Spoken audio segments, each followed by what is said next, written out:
The aftermath of fierce fighting east of the Ukrainian capital. This is what you get when you invade Ukrainian land, the narrator says, as Russian forces attempt to encircle Kiev. The Ukrainian military says it's defeated an entire regiment of Russian tanks and liquidated its commander. Drone video captured the armoured column in the city of Brovary being attacked and destroyed. The latest battlefield win in what is proving for now to be a determined Ukrainian stand. But on the diplomatic front, stalemate. Despite the highest level talks since this Russia-Ukraine conflict began, foreign ministers meeting in the Turkish city of Antalya, Ukrainian officials tell CNN the Russian side appeared unwilling or unable to make a deal. We also raised the issue of a ceasefire, 24-hour ceasefire, to resolve the most pressing humanitarian issues.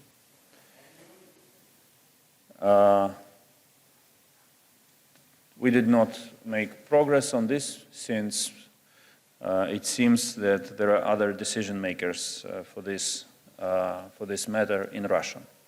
It's these gut-wrenching scenes in the Ukrainian city of Mariupol provoking wide international scorn. A maternity hospital devastated by Russian forces, according to Ukrainian officials, killing at least 3 people inside, including a child. Horrific images are circulating, like this one, of pregnant women blooded in the attack. Still, the Russian foreign minister is insisting this was a legitimate strike on a far-right Ukrainian militia, the Azov Battalion, not a war crime. At the meeting of the UN Security Council, our delegation presented facts about this maternity hospital having long been seized by the Azov Battalion and other radicals, and they have driven all the pregnant women and the nurses out of it.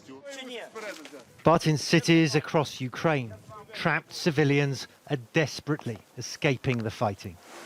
These the latest scenes from Irpin, north of Kiev, where the city's mayor says nearly half the population has already fled.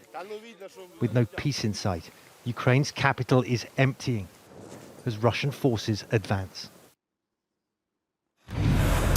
Well, Jake, shortly after meeting his Russian counterpart in Turkey, the Ukrainian foreign minister tweeted some absolutely horrific images of a toddler who was very badly injured being hurriedly evacuated from a suburb north of the Ukrainian capital, basically saying, along with that tweet, that, look, this is why Putin has sent his army to kill Ukrainians, including children. He pointed out that over 70 children have so far been killed in this conflict. And the foreign minister of Ukraine saying that he will personally ensure that each war criminal faces justice. Jake. Matthew Chance reporting live for us from Kyiv. Thank you. Stay safe. Here to discuss Democratic Senator Mark Warner of Virginia. He's the chairman of the Senate Intelligence Committee. Mr. Chairman, thanks for joining us. On the question of the U.S. helping the Polish government to send the Soviet-made MiG fighter jets to Ukraine, your colleague, Senator Jeanne Shaheen, Democrat of New Hampshire, told CNN, quote, "It's not clear why we are standing in the way." Earlier today and yesterday, 2 different former NATO Supreme Allied commanders told us that they think the U.S. should be trying to help the Polish government get these MiGs to Ukraine. Do you agree? Well, Jake, I believe we are sending a lot of aid, 17,000 anti-tank tools, and I just was meeting with some of our British colleagues. I think they announced another 3,600. I think we need to get more of those Turkish drones that have been very effective. The question on the planes, I'd love to find a way to get the planes to the Ukrainians. What I need to get the answer to, though, is, will the balance of NATO agree with this? I know there's some argument coming straight from Poland versus coming from a NATO American air base in Germany. Is that a distinction with a difference? And what I'm trying to get an answer to real time is part of the reluctance, the fact that other NATO members are reluctant to have that moving forward. Ukraine still has a substantial number of its airplanes that they are able to use. The truth is, a lot of the airspace, not all of it by any means, but a lot of the airspace where the Russians have control, they also have control of the airspace. That's one of the reasons why you've not seen the existing Ukrainian Air Force, for example, bomb that long column that has been sitting for so long. The Director of National Intelligence testified today that there's a new assessment about Ukraine that contributed to the decision of the Biden administration to not help these Polish MiGs get to Ukraine. Do you know of new intelligence suggesting that Vladimir Putin might see this as escalatory and possibly bomb Poland, bomb some other NATO ally? Well, clearly, as some of the testimony that was even made in public today, that testimony that Odie and I, Haynes, made was before my committee. This was the open threat hearing, and then we went into a closed session. I obviously can't speak about anything in the closed session, but there clearly is an escalatory ladder. Some of that is, of course, based upon judgments. One of the questions that I think were posed, and is it that much more of an escalation if the planes fly from a NATO base than if they were somehow transported in another way from Poland into Ukraine? And the question I want answered is what do the balance of NATO nations say? This is a group that so far, I think, again, because the Biden administration has worked hard to keep this coalition together, to build this coalition. I can assure you a year ago, NATO was broken in the aftermath of Trump.